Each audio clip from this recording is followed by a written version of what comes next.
This could very well be the most confusing iPhone review of 2026.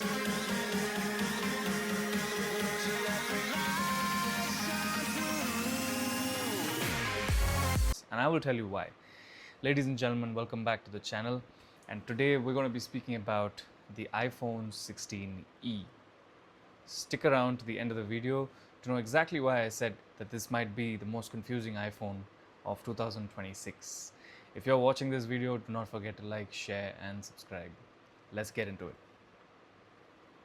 Now, the iPhone 16e launched sometime in February of 2025, and just with a clear intention of ensuring affordability or targeting the fact that people can afford an iPhone and not having to spend that 85,000 rupees for a base iPhone. So the 16e and the 17e basically are the starting range of iPhones, as you may know. Now, though affordability or the fact that it's a lot more practical in terms of being able to afford an iPhone 16e, the whole idea behind it, if you ask me, was to ensure that they give the same chipset as the base level iPhone 16. Now, what that does is that this tiny device, or rather the tiniest of the iPhones that are available in the lineup right now, supports Apple Intelligence. It comes with 6-core CPU with a 4-core GPU, and obviously the fact that the performance is going to be supremely good. Now, Apple calls this 6.1-inch device as the most affordable iPhone, primarily because it came at 64,000 rupees for a 256GB and 54,000 rupees for a 128GB. This year, however, Apple has scrapped the 128GB on the 17e, and I'm also going to be ensuring that I tell you guys why exactly you must still try and go in for a 16e in this video in 2026 and skip the 17e, because not too much of a difference, but we'll get to that shortly. This is positioned by Apple as a very affordable AI designed phone, which also supports high-end gaming because of its 4-core GPU, and it comes with a USB-C, so it supports lightning fast charging, and also comes with the action button. So it is pretty close to the iPhone 16 or the 17, and it's the 17e or the 17, for example, but 17 has now gone a notch above, and which we'll get to that shortly. But back in the day, which was about a year ago, this was very, very close to the iPhone 16. So what differentiated this from the iPhone 16 was, number one, the screen size. This is a 6.1 inch, whereas the iPhone 16 was a 6.3, if I'm not wrong. The camera on this comes with a single 48 MP camera in the rear. Primarily, if you ask me, this device was meant to replace the SE lineup in the iPhones, which we had for many, many years. Now, this iPhone comes with a 6-core CPU with a 4-core GPU and a 16-core neural engine, which makes it super fast. And to also obviously be able to handle high-end tasks like gaming and possibly doing multitasking and many more stuff. So it makes it a very, very competitive iPhone at this price range. And obviously, a lot of people who have actually taken a look or paused a second to actually understand what exactly this tiny 6.1-inch phone, and I say tiny, mind you, because the other iPhones start at 6.5 and upwards, but to be honest with you, it's so compact. In 2025, 26, this kind of an iPhone would be possibly something that I would have loved to own if not for the Pro series. Now, the 16e shares the same custom-built A18 chip as the base level iPhone last year, which was the iPhone 16. And barring a few exceptions like the twin camera on the iPhone 16, this comes, like I said, with a single. The notch still remains the same as what we had on the 13 series, including the Pros. And I don't see too much of a big deal in having a notch this much. I mean, the dynamic island, of course, is fantastic, but in this era of iPhones, you don't really look at the notch and use your phone, right? So this is something that is really, really, interesting to note. So the fact of the matter remains that this is still an iPhone at the end of the day. The power is outstanding.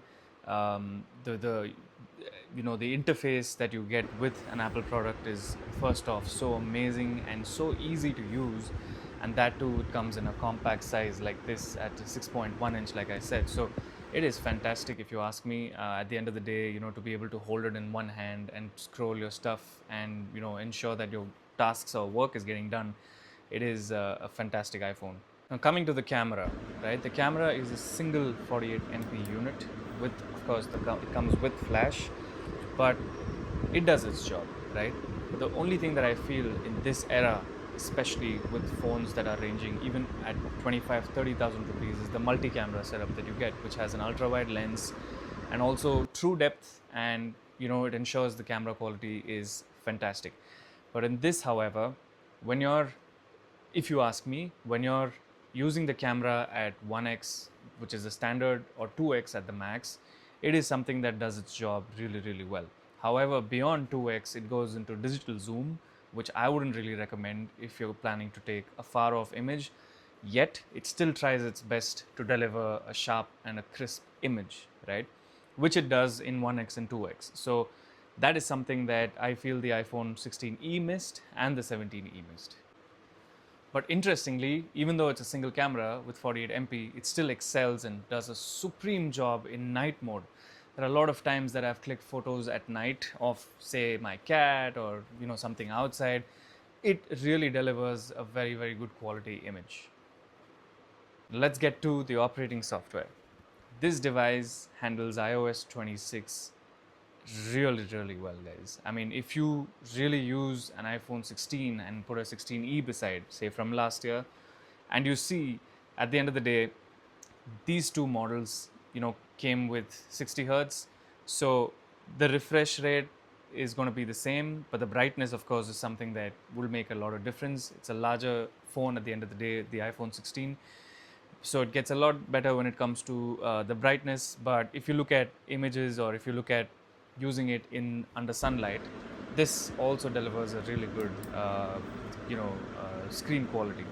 So the fact of the matter still remains that iOS 2.6 on the 16e is really, really good when it comes to performance and when it comes to being able to do your tasks, right? So when you're looking at an iPhone, obviously you're looking at a couple of things. One is, of course, the more price you pay, the better camera system you get, the better features you get.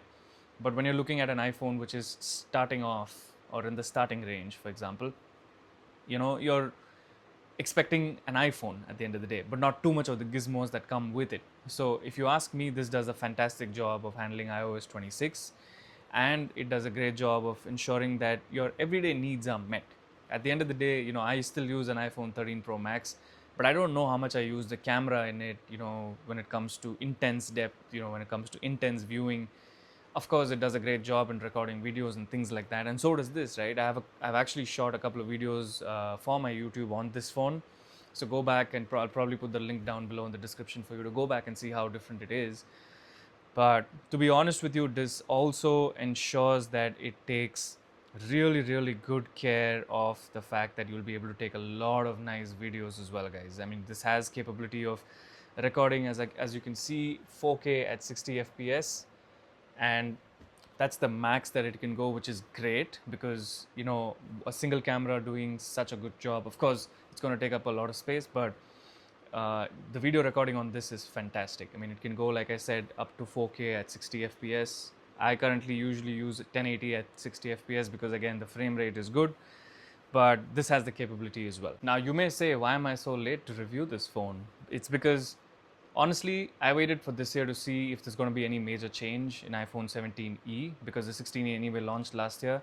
But to be very frank with you, I don't see too much of a difference, excepting a few features which are like literally handpicked, right? It obviously comes with the A19 chip, which is more faster, etc., etc. It comes with Ceramic Shield 2, which is that Ceramic Shield 1, which is again for protection. And the other main difference is the MagSafe, which this does not have. But you tell me, how many of you use a MagSafe charger for your iPhone on a regular or daily basis, so that you and I can have a conversation to understand what the benefits are? Drop it down in the comments below. Now, of course, the other thing to take away from the 17e is that the base level storage, which also makes the price, at 64,000 as standard, but the base level storage is now 256, unlike the 16e, which launched with a 128. This is a 256 because I genuinely feel like having more storage gives you a lot more advantage and a lot more comfort when it comes to ensuring no matter how many photos or videos you shoot, you don't run out of storage. And at the end of the day, that's something when you're paying that much, you might as well push your budget by another 5 to 10,000 rupees to get a better storage, right?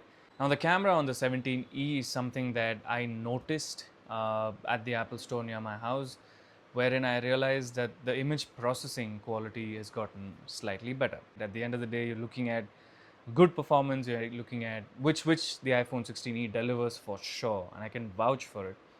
But if you ask me, should you possibly look into the iPhone 17e in 2026, or possibly see if there are better offers online? I think the 16e still is a bang for the buck, right? Because number one, like I said, it's compact. You get an iPhone at the end of the day. It's an Apple product. It's going to be fantastic. It handles iOS 26 really, really well. And yeah, I mean, I really feel like this is a great iPhone to use if you're not someone who's too particular about the dynamic island, the camera setup, the refresh rate and things like that.